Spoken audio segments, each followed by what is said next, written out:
বিশ্ববিদ্যালয়ের যে আচরণ, ডাকসু নির্বাচনের আচরণবিধি, সেই আচরণবিধি কারোর জন্য কার্যকর করা হচ্ছে এবং কারোর জন্য এখানে শিথিল করা হচ্ছে। আমাদের DUCSU for change, vote for change কিছু ফেস্টুন ছিল শিক্ষার্থীদের মতামত নেওয়ার জন্য। নির্বাচনী আচরণ বিধিমালা অনুসারে সেগুলো বিশ্ববিদ্যালয় প্রশাসন তুলে ফেলেছে, আমরা কিন্তু কোনো আপত্তি করি নাই। কিন্তু আমরা দেখেছি যে আবার অন্য প্যানেল তারা এরকম ফেস্টুন টানিয়েছে। আমাদের আবার অভিযোগের প্রেক্ষিতে অনেকেরগুলো সরানো হয়েছে। আর সবচেয়ে বড় যেটা বাস্তবতা, আপনারা এখনও গেলে দেখবেন যে টিএসসিতে বাংলাদেশ জাতীয়তাবাদী ছাত্র দল, গণতান্ত্রিক ছাত্র সংসদ এরকম তাদের ফেস্টুনগুলো সেখানে এখনও রয়েছে। আমি গতকালকে চিফ রিটার্নিং অফিসার আমি স্যারকে ফোন দিয়েছিলাম।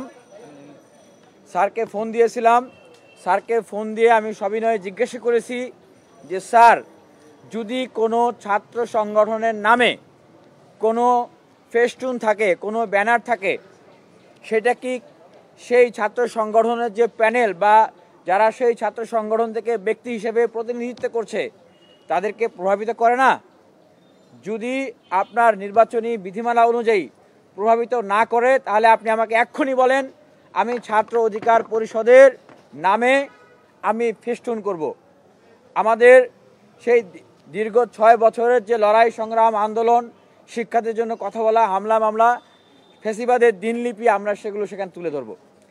গতকাল রাতে স্যার আমাকে জানালেন যে ঠিক আছে, আমি দেখছি। অথচ আজকে এখনও আপনারা টিএসসিতে যান, গিয়ে দেখেন সেখানে জাতীয়তাবাদী ছাত্র দল, গণতান্ত্রিক ছাত্র সংসদ সহ অনেকেরই ফেস্টুন সেখানে এখন আছে। তাহলে আমরা করতে পারবো না, অন্যরা করতে পারতেছে। অন্যরা যদি করতে পারে তাহলে স্যার কেন আমাদেরকে অনুমতি দিলেন না? আর ঠিক আমরা যদি করতাম তখন বলা হতো যে এটা নির্বাচনী বিধিমালা ভঙ্গ হচ্ছে। তো এই যে একটা বিশেষ প্রভাবের কাছে মাথা নত করা, যেটা আমরা অতীতে দেখে এসেছি, যে কোনো একটা আইন করা হলে সেটা অনেকের ক্ষেত্রে, সবার ক্ষেত্রে একরকম হলেও অনেকের ক্ষেত্রে সেটা ভিন্ন। একটা জায়গায় যেয়ে আইনের হাত আর কাজ করে না। তো ঠিক এখনও দেখতেছি যে এই নির্বাচন কমিশন, তাদের হাত অনেকের ক্ষেত্রেই অনেক শক্ত হলেও অনেকের কাছে গিয়ে সেটা আটকে যায়। তো এরকম যদি হয় তাহলে তো এই নির্বাচন কমিশনের যারা কাজ করতেছেন তাদের উপরে আমাদের তো সেই যে আস্থা, সেই আস্থা নিয়ে তো এখন তাহলে প্রশ্ন উঠবে। এবং দেখেন, গতকালকে রাত 1:13 দিকে একজন নারী প্রার্থী, উনি তো ওই হলের না, উনি হচ্ছেন সুফিয়া কামাল হলের, উনি রাত 1টায় প্রচারণা চালাচ্ছেন রোকেয়া হলে।